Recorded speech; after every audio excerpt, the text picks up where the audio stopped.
Hi, it's awesome to be here. My Twitch name's itsJoJoy, but you can call me Joy.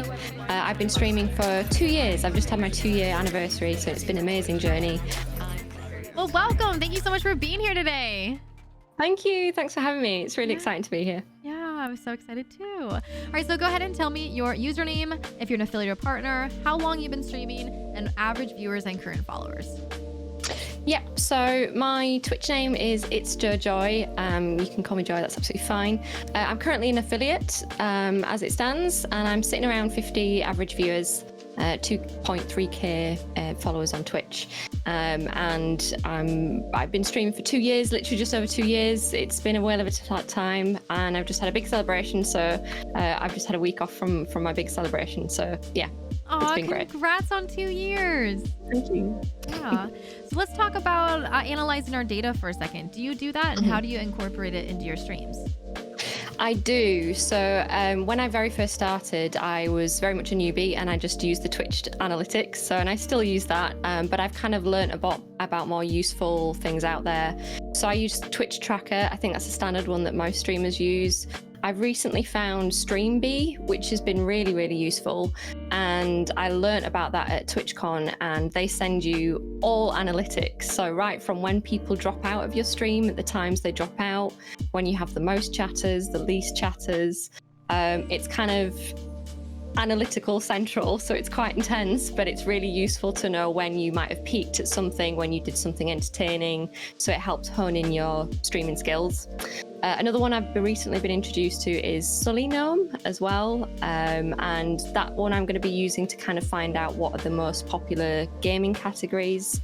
Hopefully that'll help me choose and decide what games I play next. I'm a variety streamer, so I kind of like to play lots of different games, so that'll just help me guide through what are the most popular ones, what's trending, what's got a good steady viewership flow as well throughout. So let's talk about engagement.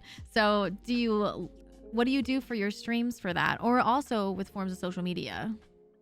Yeah, so I kind of use all social media. It's an absolute minefield to try and get your head around everything. So my main ones are Discord.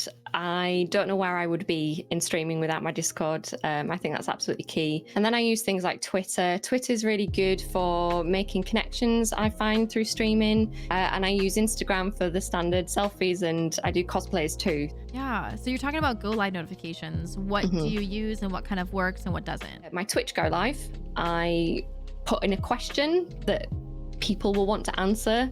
I'll put in something like sausages are better than bacon. And, you know, that usually gets people sort of rioting at the start of the stream, and, you know, that sort of thing. All right, so how do you adapt to social media algorithm changes? I find that usually finding something that people can connect with, so something relatable, and it's usually very simple, like doing the dishes is my favorite chore, prove me wrong kind of thing, and then having a little bit of a 30-second clip based around that is something that people can relate to, and that's shareable, it's likable, that sort of thing. And I found that tends to work. So what tags do you use on your Twitch channel? I use a variety of tags on my Twitch channel. So I would say variety is key. I use the basics, so like where I'm from. I'll usually put chaos or funny, chatty, so people know what to expect when they're coming in. I use a wild card. I use currently a feet tag. There is a backstory behind that, and it ended up being a bit of a meme. I stubbed my toe and it became a whole thing on my stream. But yeah, that's so I try and put something funny in, or based on a meme that happened, and then, you know, my viewers find that funny, and it brings up random conversations that are, you know, are fine to have. So yeah, that's so funny. That's such a good idea. Is it just feet? Is that the tag? I had toes and feet. Oh. But I've now removed toes, and it's just feet. Feet. But I have found a lot of new viewers. How do you get creative and stand out from the rest? Yeah, so I'm a bit wild, really. My streams are known for being very, very chaotic. I tend to let my hair down and have fun. I don't get too uptight about how I should be and what I'm doing. I do cosplays. I have really interactive channel points as well, so there's usually something for everybody. So how do you introduce yourself to other content creators? Yeah, so this is a really good one. So when I'm introducing myself to other content creators, generally speaking, is I get to know them first. So like everybody else, I'm a lurker on Twitch. I love lurking. I'm a viewer and a chatter on Twitch as well. So I will find other streamers that I engage with well, or I enjoy their content. If I'm not enjoying their content, then there's no reason for me to reach out to them, for example. We're probably not going to gel well, that sort of thing. So I'll take my time to get to know somebody, or I'll take my time to get to know what they're about, that sort of thing, and just be in chat. And I find through that way, I've created a really supportive network of Twitch streamer friends, but then also community friends as well. So let's think about when you started on Twitch to where you are right now. Is there any like one thing that happened you're like, oh my god, that super helped? Yeah, so my first year was I worked my absolute socks off. And I think a lot of people experience that, is they put a lot into Twitch, and you can end up with burnout and that sort of thing.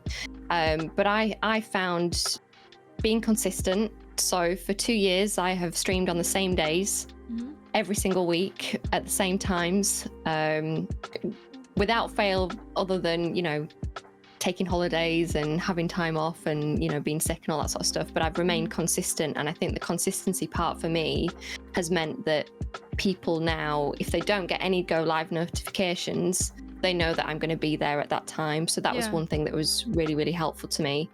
And then just building up hype around streams, doing silly things. Again, when I first started, I was no different. I wasn't afraid to try new things, try new games. I would learn very quickly about what games are working for me, what games aren't working for me. And I wouldn't push myself to play something that I didn't enjoy. Well, that was my last question. I don't know if you have any final thoughts or anything. Or are you feeling pretty good?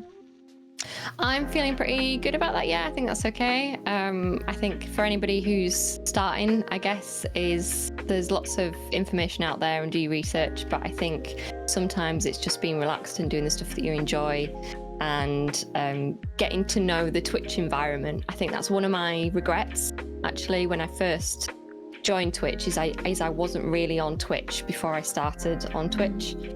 So for me, it was really hard going to understand how it works, understand the memes, understand the emotes used, understand how communities work.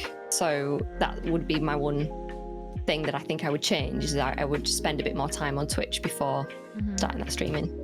Yeah. I was the same way, so I actually agree with you. Yeah.